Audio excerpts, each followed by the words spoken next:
አሁን ከ17 ዓመት በኋላ ወደ ሀገር ቤት ስትመለስ የገጠማትን ከባድ ሁኔታ ከታሪኳን ሰማለን። የመጣው ነው ስላት ስመጣ ነይና ልጆችሽ ግን እንዳይገባለችን እስከዚች ቀን መተሽ ተሳፍረሽ ወደ ቤት እየመጣው ነው ብለሽ እናትሽ ጋር እስከትደዊ ቀን ድረስ ቤቱ ያንቺ እንደሆነና ያለው ነገር ሁሉ ነይና ወደ ቤትሽ ግቢ ስደት ይብቃሽ እያለች በድምጽም ስትናገር ነበር። ለምንድን ነው እዚህ ቁጭ ያልሽው ልጆችሽ ጋር ለምን አትሄጂ ማለች። እንዴ እናቴ እንዴት ቤቴ እኮ ነው የት እሄዳለሁ?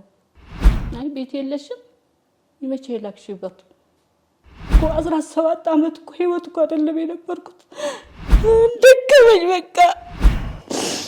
ከዛ ፖሊሶች መጡ። እውነቱ እኔ ጋር ነው ያለ አልኳቸው። ግን በውሸት ተከብቤ ነው እንጂ እውነቴን ስላቸው በጣሪ ያለሽ አሉ። አሁን ግን ወረቀቱ በስማቸው ስለሆነ ውጭ ሆነሽ በከራከራል። ቤት ተከራይታችሁ እናንተ አውጧት ህጉም የሚለው ያው አንቺ ወጥተሽ በውጭ ተከራከረ የሚል ነገር። ከዛ ሶዴት እዛ ስገባ ወይ ብዬ ነው የደወልኩላት። በእውነት 17 ዓመት የዘራውት ቤት ልጆች አቅፈሽ ተኝሽበት አይደል? እኔ ግን እዚህ የቆሸሸ ቤት ጥለሽኝ ስላት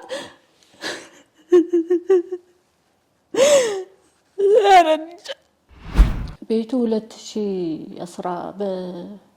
2015 ተገዛ። አንድ አመት ቆይቼ በ16 እየተሰራ ሁሉ ማስረጃ አለኝ።